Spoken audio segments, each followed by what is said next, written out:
Thank you so much for coming on the show. We really appreciate you, Kaeley Jade. Thanks for having me. I'm excited to be here. Awesome. All right. We'll start with a bit about origin story. You've been described as an old folk gem glistening beneath the rolling prairie skies of Edmonton. I actually read that. Thank you, Exclaim Magazine. That was so nice. What does Edmonton actually mean to your sound? Oh, wow. What a beautiful question. So I grew up on an acreage outside of Edmonton, like outside of Ardrossan. So I feel like Edmonton being this northern metropolis, I think the long winters definitely play into my music a lot and the things that I write about. I think the nature around here is really inspiring to me, whether that's just like in the prairies where we live, but I also am really inspired by the mountains down out west as well, the Rocky Mountains. So I think that kind of comes through into my lyrics and my writing, and it's part of what inspires me. So I guess that becomes my sound in a lot of ways. Gotcha. And was that always subconscious? Like, did you know it was happening at the time, or it just because it's who you are, that's what comes out of you? I think the latter, yeah. I think, well, thinking back to like the first songs that I wrote, I feel like I was always inspired by the relationships that I'd shared in my life too. So I guess in that way, Edmonton is also the people that it is made up by, which would be my people too. So I think, yeah, just having those relationships be at a cornerstone also influences the sound a little bit. But not necessarily an intentional thing, it's just kind of an organic happening. Gotcha. Okay, so growing up on the outskirts of what's often called North America's most northern metropolis, how did that geography shape your creativity, if it did? Yeah, I think it definitely did. Because we were kind of, where we lived, it was sort of like this, it was rural, but we also lived close enough to the city that it wasn't like we were necessarily way out in the middle of nowhere and super sheltered, insular in our community. Right. I think, sorry, what was the question one more time? How did the geography shape your creativity? I was going somewhere, and then I totally went somewhere else. We can reroute. Sure, yeah, let's reroute. But okay, so being rural and growing up on an acreage, I think like those things really had helped shape that.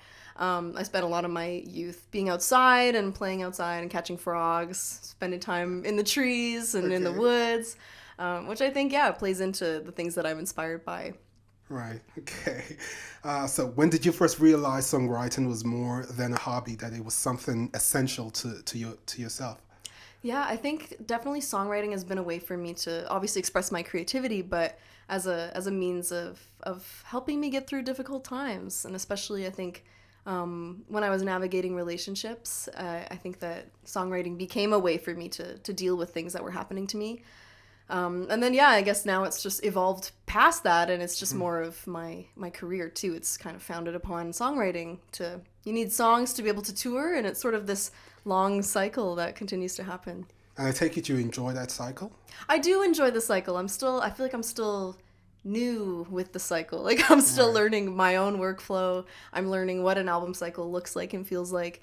But it is fun. It has been fun the second album that I'm working on now, it's like, okay, like what were the things that I learned from my first project? How can I adapt those things to this new album? What are the things that have changed in the industry since I first released music that I'm going to have to adapt to now? Yeah, it's been a good learning journey for me. Yeah, interesting. I guess we're gonna touch upon this point a bit later, but you talked about processing things like relationships or other things that you go through. How do you do that with music? I think with any art form, like I'm kind of a multidisciplinarian, so I draw, I act, I do music, and I think it is very circumstantial, and I feel like sometimes it just happens to be the best vessel for me to express myself and express the feelings that I'm feeling. Which definitely that's where albums come from. That's where my albums have come from anyway. Okay, so your work feels emotionally precise. That's how I kind of get a sense of it. Do you write from lived experience first or from observation and imagination? Definitely, I think my first projects were very, very internal. But I feel like with this next album that I've been writing, I did use a little bit more of my observational eagle eye skills. Okay. In just some of the things I noticed in my friends' relationships, in just like other people in the world around me that way. So I think it really depends on the project. Right. Okay. So, as a Métis artist, how does identity show up in your music, intentionally or subconsciously? I've definitely been fortunate to do a lot more like Métis work in my theater journey, and I workshopped a lot of Indigenous works.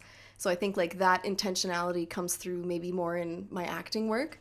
But I think it's more of like a subconscious thing, Right. and just like my own family, my own upbringing. I think those things all make me me, and all help build my own identity, which leads to the way I express myself. So Gotcha. I feel like I've been toying with the idea of being more intentional Right. with that. But for now, it's just been very much like just part of who I am. So it comes through in that way, organically. Awesome. Awesome. Okay. So, what did young Kaeley need to hear that artist Kaeley now sings about? Oh my gosh, what I respect and admire young Kaeley so much, and I was talking about this today with somebody else, just like the ways that we grow and change, but still stay the same. And I feel like I'm very much the same person I was like 10 years ago, 20 years ago. And I honestly, I like fight to get back to that person sometimes.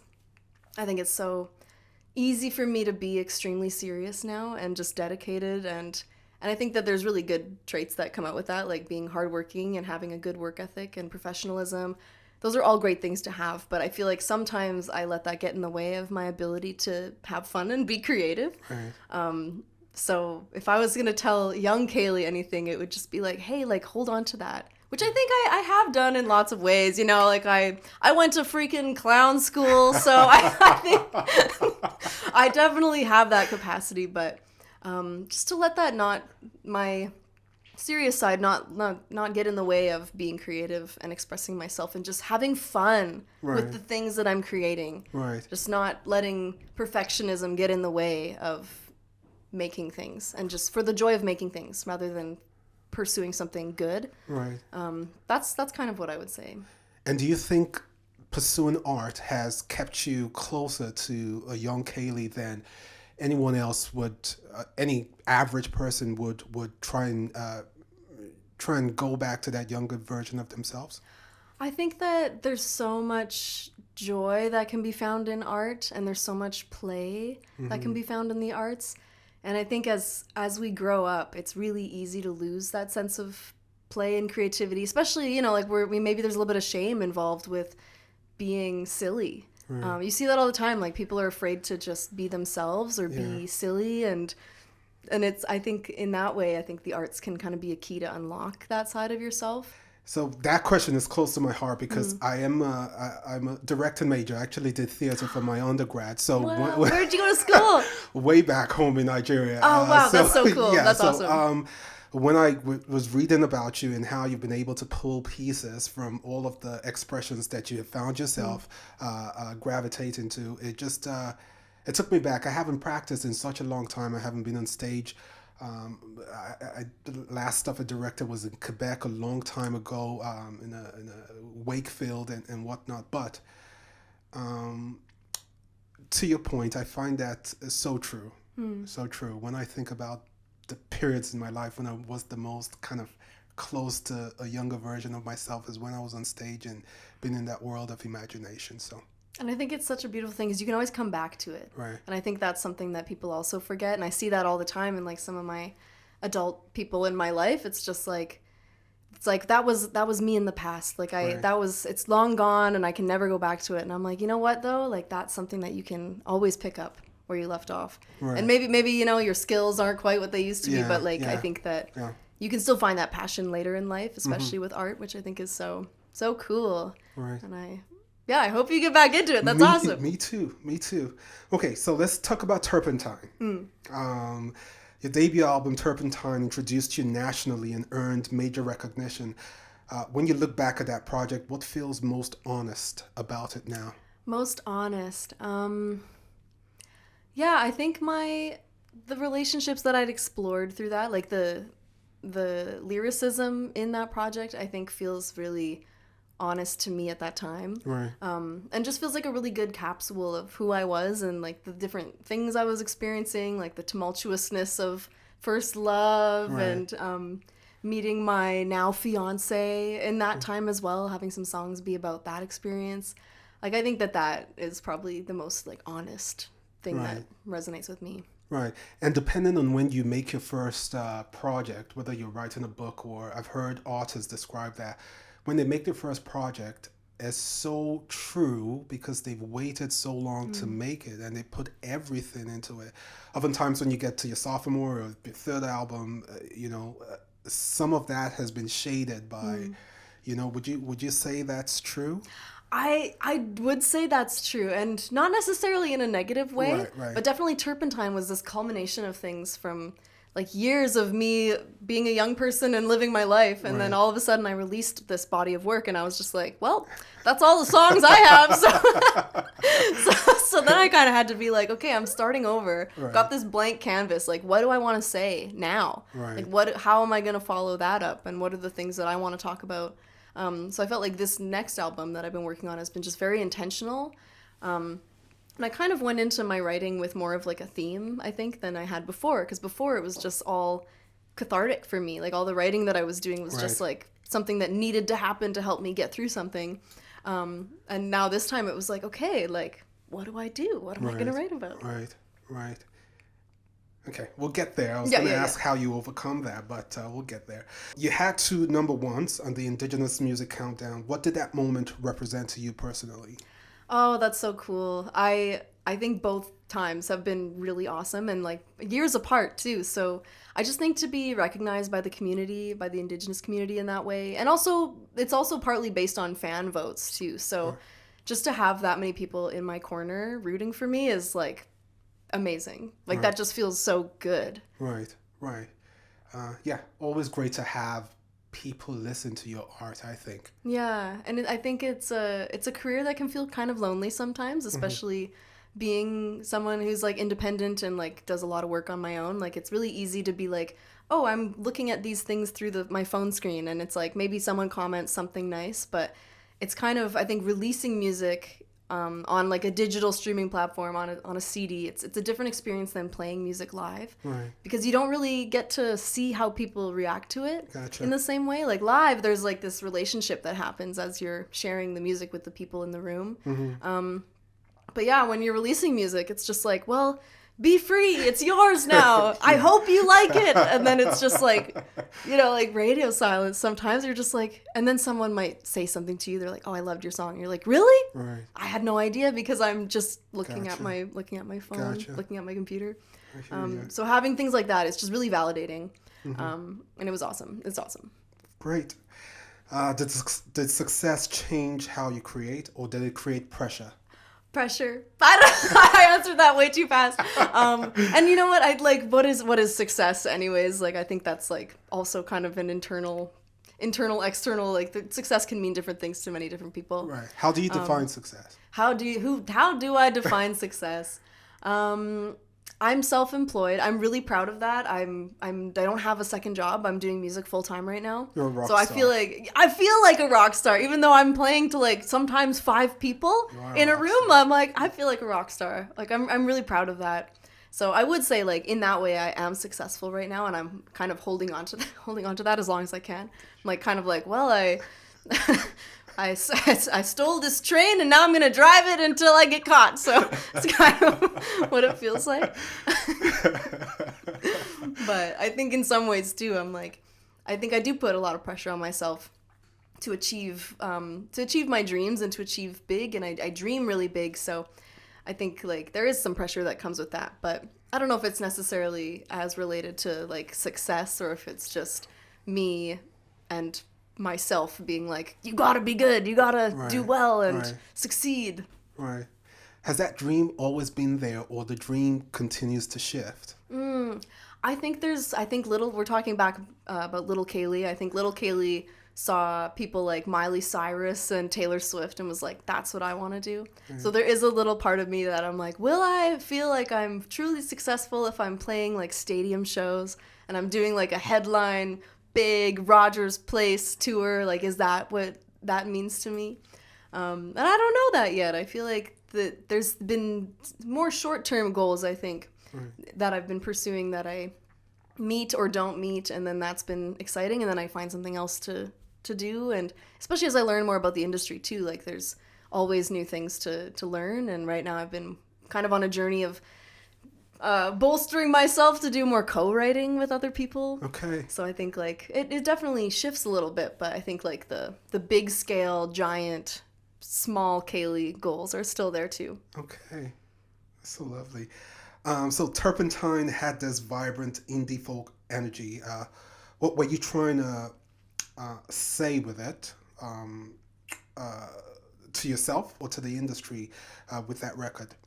I feel like starting out that record, I was like super independent, and I really didn't know a lot, and I was just kind of trying to put some stuff out and see what happened. I always wanted to perform. I think music has always been a really big part of my life. And at the time I wanted to do my first album, I was like, let's just see what happens. You know? Like, I don't know what's going to happen. Maybe big stuff will happen, maybe not. I don't know. Yeah. So it was just kind of like a way for me to test the waters and to, of course, express myself and all those high artistic, lofty goals too. But yeah, it was just kind of like this, let's see what happens. Yeah, but I'm often fascinated by that. So there's a desire, and you want to execute on that desire, and you want to bring it to fruition. But how do you go from that thing to actually cutting an EP or an album or a record? Like, what was that process like for you creating Turpentine? I think, yeah, I'd researched some different studios in the area. Right. I'm trying to remember now. I'm like, I was in the middle of my undergrad in acting, and I was just like, I want to do some music. Like, let's make a record. Right. So I feel like there was never like necessarily a big defining moment where I was like, you know what, I've been struck by lightning, and now's the time. I think it was always something that I wanted to do, even from a young age. And even like when I was a kid and performing too, there was always kind of these little moments where I might go into the studio and I might record stuff. Even at like 13, 14, had some songs that were maybe given to me to record, and I had kind of toyed with the idea, and it just never really led to anything. Right. Which I think was, it's obviously meant to be in that way, that like my journey has taken me the way that I think it needed to, for me to be able to achieve what I wanted to do and create what I wanted to do. So yeah, with Turpentine, it was just like this. It was just time. I'd released an EP, and then I was like, okay, I did that. Let's make a full album. Let's see what happens. So maybe just before we move from Turpentine, do you have a favorite record from that album, from that project? I think, well, there's lots of songs I love for their own reasons, of course. Yeah. I feel like The Letter is one of my all-time favorite songs. Okay. And I think, especially right now at this point in my life too, because it was a song that I wrote for my now fiance, but it was like early in our relationship and just had felt really strongly and turned it into a song. And I think just like being like recently engaged and everything, I think I have a even softer spot for that song right now in my life. But it's something that changes, I think. Because I would have given you a different answer like a few months ago. I would have given you a different answer like a year ago too. I think that my relationship with my art changes through time as well. Yeah, great. I was listening to the project, and I think Ego struck me over and over again. Like I said, over the last few days, I've been listening to the project, and Ego struck me. And while I was on my way here, I was listening to an interview of you where you talked about at the time, this inability to write bad songs, and you wanting to be structured to kind of get out what you want to get out, and the process of doing that. So, question is, I'm curious what interview now. I'm like, oh, what was that? but are you when you write, because it feels like a lot of poetry in your stuff, how does that process go, and are you very intentional about how the words come out and how you deliver them and stuff like that? I've been thinking a lot about this lately. I think because it depends on the song. Some songs just like flow like water, and other ones it's like, man, just banging out a piece of marble with a chisel over and over and over again. But I think I'm definitely like a words first lyricist kind of writer. I think that the words are always what I'm listening for. And I think being a singer, the melody's kind of the other little part of that really gets me. That's kind of my way into writing music. Right. And I've been thinking more about like what makes a good song. And I think there's not like one good answer to that. I think there's lots of theories. But yeah, I've definitely, as I've been writing more stuff now, I've been just like, okay, how can I improve this? Like, what are the things maybe that I can improve upon in my own writing, just to bring forth clearer thoughts and make sure that the things that I'm saying are the way that I want them to be said. Right, right. There's a question I have regarding that at the end, but so is that a practice? Is that a muscle that you can train? I think so. I think like super professional songwriters, not like me, because I feel like my practice is not as dedicated as some people's. Right. But you know, they're writing all the time. They maybe Right. have like 5 sessions a week with people, and it's just like this well-trained muscle, and it just. I think I could, you know, if I had a little more time and dedication, I could probably also be super, super well trained. But yeah, I think you can develop that skill and cultivate that skill. It's just practice. Okay. Okay. All right. Let's talk about The Great Unknown. So your upcoming album, The Great Unknown, feels darker, earthier, and more electric. What shifted in between records for you? I think I moved away from more of like a pop sensibility and just into music that I really listen to. Like I listen mostly to folk and indie rock. So I was like, well then if I'm listening mostly to folk and indie rock, why are those not coming through in a more big way in my music? So I think in that way, and I think also just the state of the world right now, there's so much chaos and there's so much turbulence and heartbreak and injustices going on. Like I feel like just the weight of all of that really came through in the sound of this project too. Mm-hmm. And I guess was there a specific moment, a turning point that shaped that kind of sound for you to say this is the direction we're going to be headed? I don't know. It's funny that you'd say turning point because that's actually kind of the thesis of all of these songs. That's sort of the thing that I went in with when I was doing all of these writing sessions for it. I was like, I'm writing an album about turning points. Okay. So it's funny you'd use Yeah. that language. But yeah, I think it was just something that naturally came about. And then, of course, like my producer that I worked with, Hill Korkudis, just her skill set that she brought in and her ear that she was bringing into the project too, of course, will influence it in its own way too. So it was like all of that perfect storm sort of created this earthy, raw soundscape. Right, perfect. I was going to talk about Hill next, so it's great that you bring her up. What does she draw out of you that maybe you hadn't accessed before? Oh, that I hadn't accessed before. I think this project in particular was an interesting challenge because we didn't live in the same city. Like she's based in Toronto and I'm based in Edmonton. So Right. I think for both of us, it was like establishing a shared vocabulary for the first time. This was our first time really working together. And then having to do a whole album at the same time is like quite a big feat and maybe something that it's a little bold and brash. Right.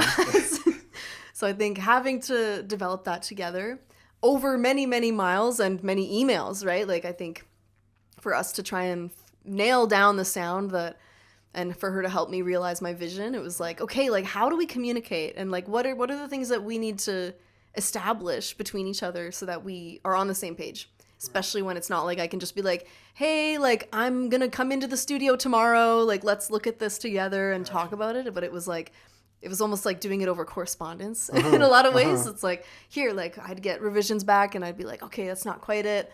How do I need to articulate what I need in a way that's going to be received the way that I intend it to be received? Right. So like that was such an incredible challenge for me too, is just like becoming more articulate and making sure that I'm shaping my ideas and asking for what I want in a way that's going to be received in the way that I want it to be.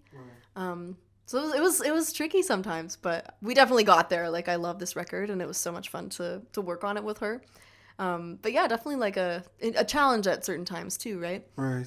Right. Which I think working with any collaborator, you kind of have to find that common ground and find the shared language for you to work together too. Yeah.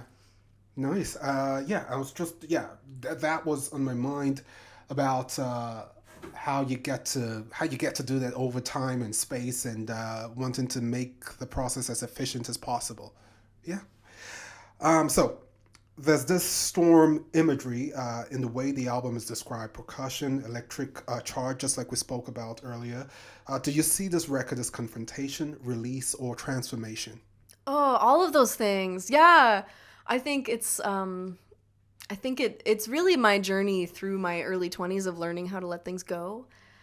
So I think like there's room for all of those things. There's like room for like how we transform in our lives and like how we are able to let stuff go and find catharsis. I think there's space for all of that. Right, right. Oh, you've you've touched upon the word. Yeah. You think about catharsis and letting go. What did you have to release personally to make this album? Money. I like this quick answer. I know, It means I'm mostly kidding, but I feel like music's expensive to make, so that was definitely it. But personally, deeper than the wealth of my pockets. I think I had to learn some stuff about myself and just kind of swallow my pride a little bit sometimes and like learn how to collaborate, learn how to be a better listener in my life. I think like all of those things were part of making this album. Yeah, for sure. Maybe just a quick pause here, just a little ponder in that. So I often say that, so you want to do a thing, but all of the things that are associated with doing that thing, you never quite take into consideration, right? It's just, I say, like a pastor, his goal is to preach, and then you find out that you have to do weddings, and you have to go for funerals, and you have to go to all of the other things that are associated with your primary task. But when you're getting into it, it's all the admin work that comes with music. It's all of the other stuff, and then sometimes you say, I just really want to play guitar and sing. Yeah, so much admin. Yeah.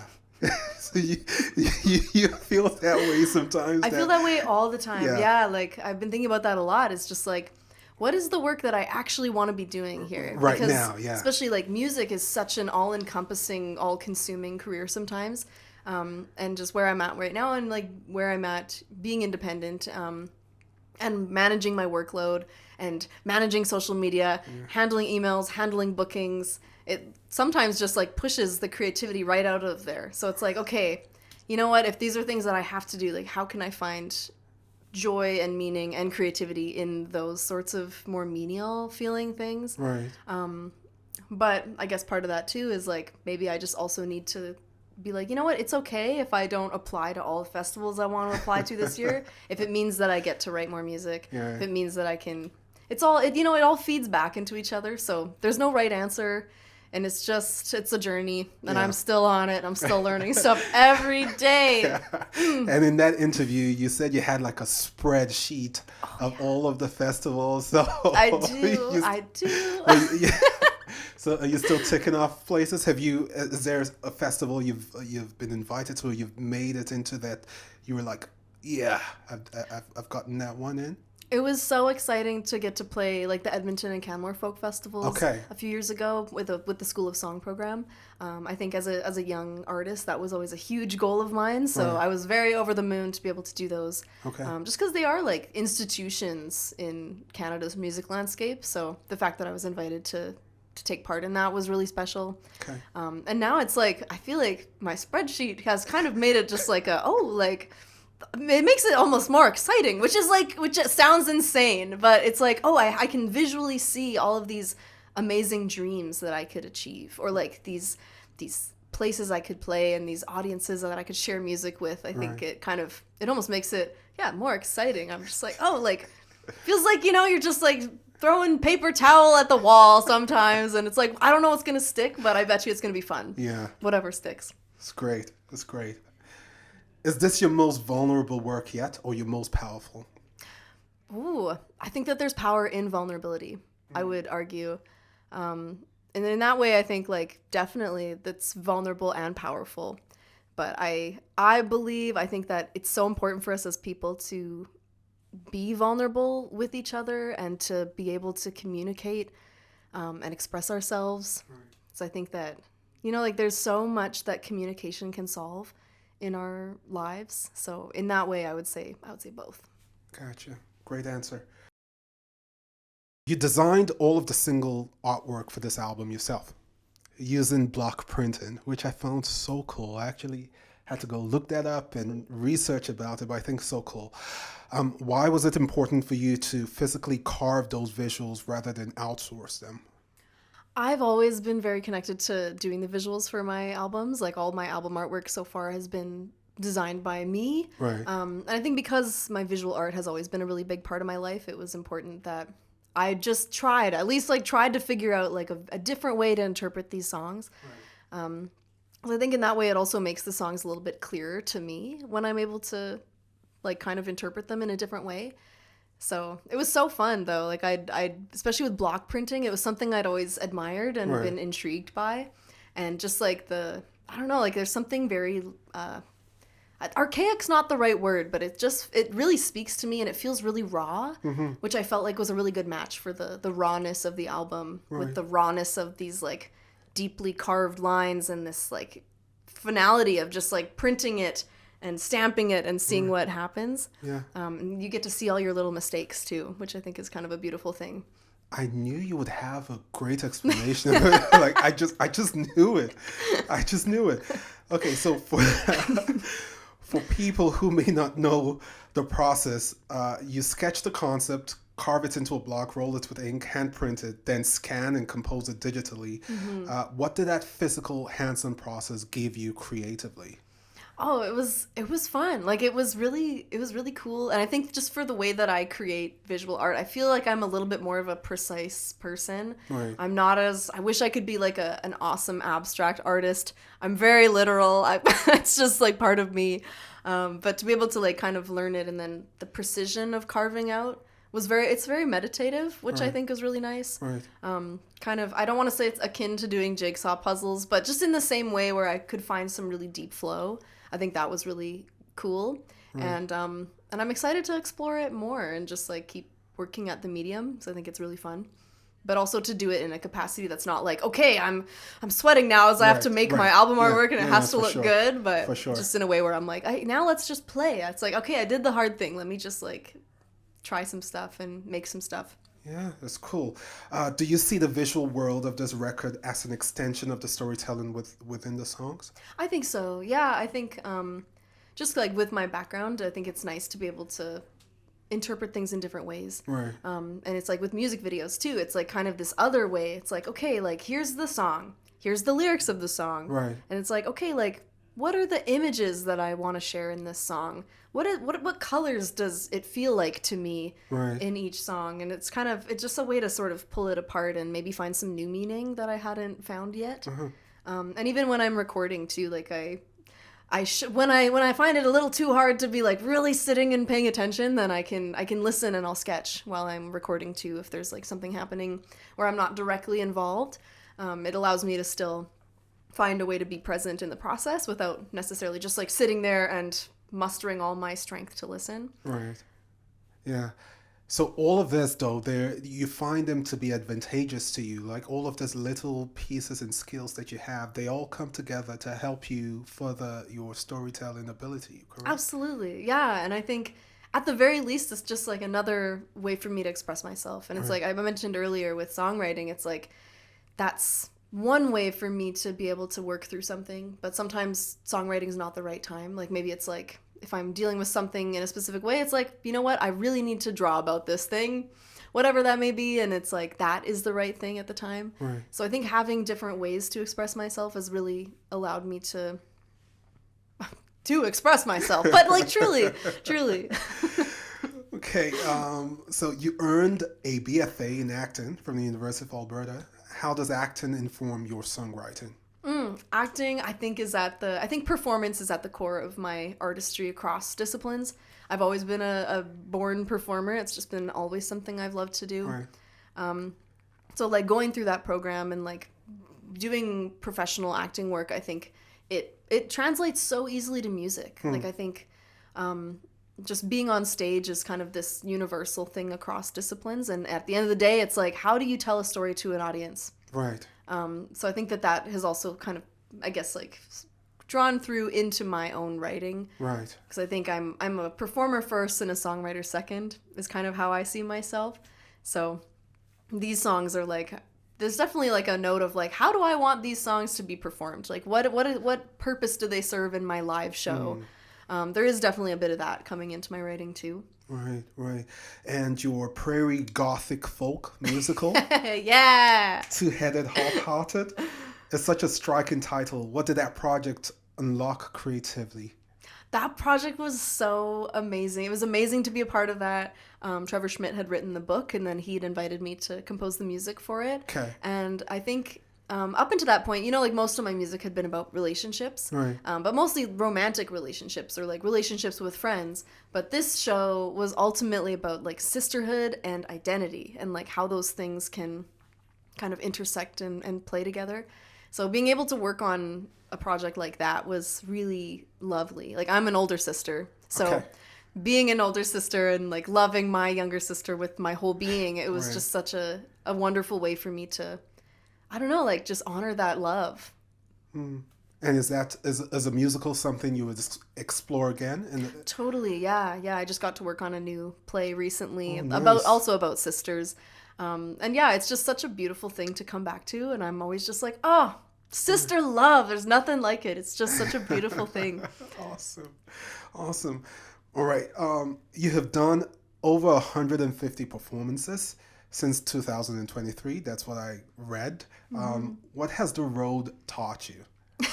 The road has also been a good teacher of me having to let stuff go because things happen on the road that are out of your control. Right. And you just got to let that slide off of you. Things like Things like maybe booking your ferry wrong. So maybe Horseshoe Bay is not where you thought it was. And when you show up at the terminal, they say, hey, you booked it backwards, so you can't get on the ferry.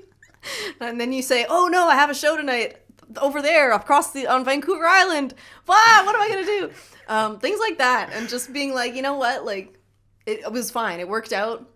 When we drove to a different terminal, we got a different ticket. I had to eat the cost, but it was my mistake. Like things like that. It's just like, you know what, like sometimes stuff happens, and when you're traveling, it's hard. It can be hard to be away from home. It can be hard to not be sleeping in your own bed every night. Right. Miss my bed when I'm gone, so it's nice to come home. But it's also so fun. Like it's so fun to be able to go and see different places and try new food and sometimes rent a car that's a little too small and try and all pack in like a clown car and drive somewhere. Like I think those things, it makes for just beautiful memories. Right. Oh, that's hilarious. Okay, so you wrapped up 2025 with a 30-plus date run across British Columbia, Alberta, Saskatchewan, Manitoba, and Ontario. After a stretch like that, how does your relationship to your songs change? I think it's always interesting seeing how audiences react to something. And I think just in playing something many times, it'll naturally evolve and shift as you go too. So it's like, it's like maybe the song, the way I had recorded it, it doesn't really sound like that anymore. It's kind of taken on its own life for a live audience. Right. So I think there's a lot of fun that can come out of that. And just like in learning what may resonate with people and what doesn't resonate with people. Right. I think also, especially doing like a lot of shows kind of back to back in a sense, it's also just like, what might work somewhere does not work somewhere else. Right. It's like, well, what are the factors that made it work here and not here? So it feels like very scientific in some ways. It's like all in a big experiment. I don't want to put you on the spot here, but what was your favorite stop in all of those places that you... It's hard to pick a favorite, and I don't have a favorite. I love playing in Prince Albert, Saskatchewan. Okay. They're awesome every time. We've had a wonderful time there. And I also I feel like the Comox Valley area on Vancouver Island is also treated us well. There's been so many great memories out there too. Awesome. But it's been fun. Like every place has its own wonderful things about it. Gotcha. Now, do you prefer the intimacy of a solo set or the electricity of a 5-piece band? Band. I don't play solo too much. Like usually if I'm playing solo, it's like I'm doing like an in the round kind of songwriter circle show, which are fun. But I think honestly, at my core, I love to sing and dance and move my body. And I feel like it's way easier to do that when you're playing with a band. And also just to like have other people on stage that you can look to and interact with and play with. Right. I think that part is just so invigorating to me. Awesome. It's fun. Awesome. And what moment on stage recently reminded you of why you do this? Oh, you know what? I played at a school recently, and Here in the city? yeah, in St. Albert, we played Okay. it for an elementary school, and it was just like it was, oh my gosh, it was like, I think we started at 9 a.m, so it was like way too early for me to be singing, but just they were so excited to be there, and I had them singing along and clapping and dancing, and I was like, oh my gosh, I was like, this is it, this is why I love to do this, like it's all about, yeah, it's just nice to have an audience that was just so excited, just genuinely thrilled to be there. And also for it to be like, oh yeah, like these are my songs and they're excited about my work. Like it was just really validating and just kind of was a really good, feel good reminder of why I love to perform and like why I do this. That's such a great answer. And kids are awesome. Like kids are great. It was just nice to be there. It's Kids just so are fun. great. And I read you do a good amount of work with kids in schools in the city with Braided Journey and stuff like that. Yeah, I did some work like through Braided Journeys, and that was kind of like its own subsect program that we were Right. piloting. Right. I think we last did it in a junior high, which was cool. It was before we'd done it in a high school. Okay. So I do like to work with kids, and I also got to run a little songwriting residency recently too, with a class of grade 3s, and that was really fun. And I think there's always, like, I've always enjoyed working with kids. I used to run summer camps when I was in my university years and stuff like Nice. that too. It's always been fun. So I do get a lot out of it. And I'd love to do more work with Okay. schools too. It's just kind of something that I, here and there as I'm asked to do it, I will. But it is always really fun, and I find it, yeah, just like really, really valuable work. Great stuff. How do you protect your emotional energy when so much of your work is heart forward?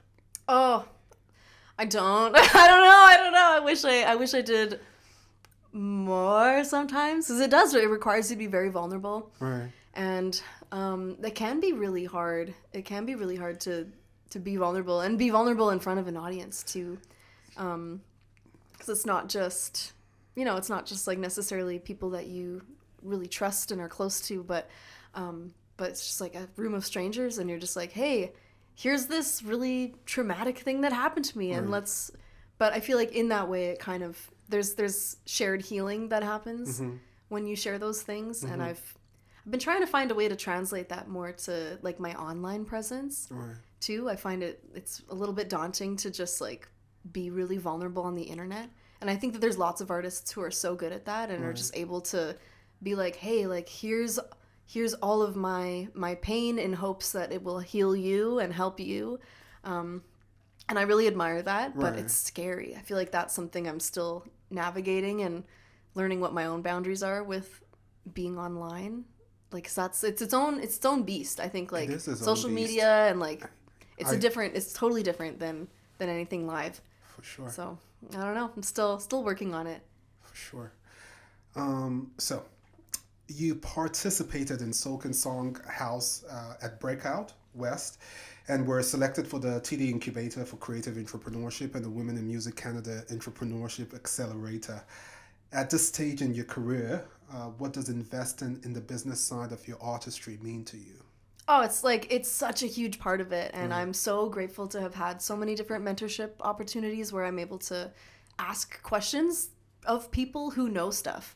And I think like the industry's so like continually changing. It's like constantly shifting. New stuff's happening every day. AI, what the heck is that? Like it's just always something new to be learned. So to be able to like refresh my knowledge and just like ask questions as I have them to people who probably know a lot more than me, I think is just like so valuable. And it would be my dream for everyone to have access to mentorship, because it's just like it's so helpful, and it's just so empowering too. I think like learning things, becoming like financially independent, like all of these things are only empowering to you and your business as an artist. Right. Such a great answer. Yeah, because we if we were to do a callback to the initial stuff, we started talking about the admin part of this stuff. They call it a showbiz, right? So there's a business side to the show, and for independent artists, like we're saying earlier, it could feel like such a heavy lift when there's not a team trying to further that part of the entire thing for you. Definitely. And I definitely feel like I struggle with like burnout sometimes too. Like even lately it's like, okay, like I was mentioned I got sick recently, and like that kind of, there's no one else to do the work. Like to call in sick, it's like, well, no one else is gonna pick up your slack. So it just sort of builds and builds and builds, and it's hard not to feel overwhelmed sometimes in the face of all of that. Right. Well, you're doing a good job. Thank you. Thanks. Okay. Do you see yourself not just as a songwriter, but as a creative entrepreneur building something long form? Definitely. I think hoping for instant success in this industry is like just not the way. Like it happens to so few people, and even the people that you think are like overnight successes usually have a lot of factors that are playing into their like burst up to stardom, or they've been doing it for a long time. You just didn't know that they were doing it. So I think like it's good mentally even just to be like, you know what, like I'm gonna be here for a long time. So slow burn. Totally. And like longevity's always been something that I've been really interested in pursuing in my career. It's like, okay, well, if I'm gonna make a career out of this, like how am I gonna set myself up for success long term? And not just like career success, but also like how do I take care of myself mentally? How will I take care of myself financially if like things aren't always, like they say like feast or famine as a self-employed person happens a lot, like gig work, or like independent contracts. So it's like, okay, well, how do I save money now? And maybe like, I don't know, like, can I invest it smartly if I have extra right now? So I think a lot of it is like longevity for me. Like that's a really fundamental pillar that I'm building on. Right. And I think a lot of independent artists need to have those type of conversations. Yeah. And they're hard conversations. Very and hard. I think it's like, it's weird to be asking about money to people, like your peers and stuff. But I think the more that we talk about it, the more power that we'll all get in Absolutely. that, Absolutely. So before we go to the last of the questions, I just want to, so the song that introduced me to you and even made me want to reach out to you was Wisest Fool. Oh, nice. And I know that video premiered some 2 weeks ago. Great video. You watched, you worked with a bunch of folks on it, but just take me through that process, where Wisest Fool sit on this upcoming project, what it means to you. Wisest Fool is kind of this like giant love letter in a way. Like I feel like it's the most different song on the album to the rest of the songs.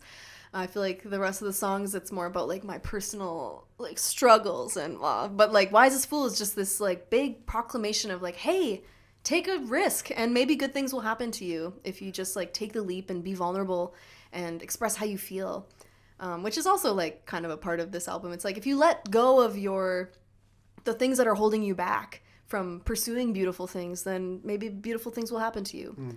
So that's where that song kind of came out of. And then the video, I got to work with a close friend of mine. We did our BFA acting program together, and she lives in Toronto now. Was it shot here? We did shoot it here, yeah. I brought her in.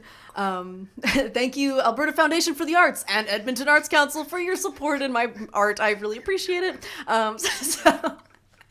So I've collaborated with her on a couple music videos now, because she's like an actor and a filmmaker, and we just love to work together too. We've had a great working relationship as well as a great personal relationship, and we were trying to figure out like the theme for this video, and we had a couple ideas that we'd bounce back and forth, and then it was like, you know what, like what if it's like this weird medieval thing? And we were like, okay, yeah, let's weird medieval thing. And then she sent me this like amazing storyboard that she'd hand drawn, and it was just such a cute, beautiful story, and just like, so I really admire her work because it's just so whimsical. Like she's so good at just being whimsical and like bringing in this like campy fun element to everything she does. So we were like, okay, great, this is awesome. And then just as we were kind of researching, it's like, okay, we have this concept now, like what does the world look like? Like, what is this world of this video that we're going to do? And I was like, you know what, just for fun, are there castles in Edmonton? I looked it up, and there is like an Airbnb you can rent that's like a castle. But I was like, you know what, at that price, I could almost like fly all of us to Ireland and rent a castle. So we're like, okay, no castles. So we're like, okay, how are we gonna do this? And then I was like, you know what, like, I have so much cardboard in my house right now, and it just sort of turned into this like DIY storybook pop-up book thing that was awesome. It was so much fun to be able to like sit and make all of the props and the set pieces for this, and it turned into this like fun, like a fairy tale brought to life. Yeah, incredible. So the two things I just want to pick up there about what limitations sometimes does for us. You spoke about the price of the Airbnb, but it forced you to kind of look inward and be creative and come up with the video is remarkable. I was going to ask, are you guys going to enter it for like a film festival or something? Because I think the video should do a lot more for you than just what attached to the song. Yeah, no, I'd love to. I feel like there's definitely like some festivals out there. I need to do a little bit more digging on just like music video specific film festivals, or like ones that have a music video category. Yeah. But I always have a great time working on music videos. Like there's such a wonderful blend of all of my passions and skills. Right. So yeah, I think like with that one, it was just such a delight to make. And just so fun to be able to bring the art of that world to life. So it would be nice to see it go a little bit farther too than just sitting on my YouTube and it's great. Being social media fodder, you know? Yeah, there's no, it's great. I think one of my favorite scenes. I forget the instrument you were playing. It's not a guitar. It was like the little lute. I'd made a lute out of cardboard and yarn. You kind of took the yarn off and used it to kind of catch stars. Yeah. That was it for me. I'm like, oh my god. That was all Emily. That was all Emily's idea. So good. So good. So yeah, good. she's awesome. So good. And the ending when you looked outside of the castle and saw the key on the floor and you guys couldn't leave. Yeah. You got stuck with each other. Right? Yeah. Up in the castle. So good. So good. So congratulations. Thank you. On that first single. I know the reception has been good, correct? It's been awesome. Yeah, it's been really nice. There's been some good radio play so far. People have been like, it's been stuck in my head. I'm like, highest compliment I could receive. Thank you very much. So it's been really great. Congratulations. Thank you. Okay, so right now, rapid fire, and we're gonna let you go. Okay. I'm ready. Some of this you've alluded to, but acoustic or full band? Full band. Winter writing or summer writing? Summer writing. Melody first or lyric first? Lyric first. Studio magic or live energy? Ooh, 50-50, but let's say live energy. A line you wrote that still surprises you? A line that I wrote that still surprises me. What lines have I written in my life? Just because I was just talking about it earlier, let's say like, even Rembrandt's shades don't match the umber in your eyes or the way the sun sets them ablaze. I heard that. I like that line. So good. Thanks. A turning point that changed everything. Let's say meeting my partner. That was crazy. I wasn't even dating at the time, and it just like has impacted my life in such an amazing way. It's made my life better in every way. Good. That's a good recent one. Good.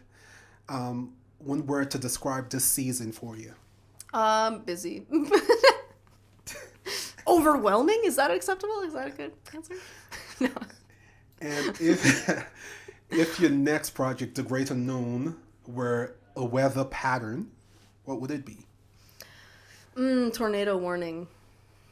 It gives you enough time to get out. Eh? Yeah. Okay. When is the Great Unknown dropping? When is it going to be released? April 10th, 2026. Awesome. I couldn't think of a better note to end this. You have been fantastic. Your energy is just beautiful. Thank you. It's been fun to chat. Thanks so much for having me. Yeah. So thank you so much for your time. We wish you all of the best. We'll look out for shows you're going to have in the city and see how we can come to those and support you as best as we can. Yeah, thank you so much. It's been great.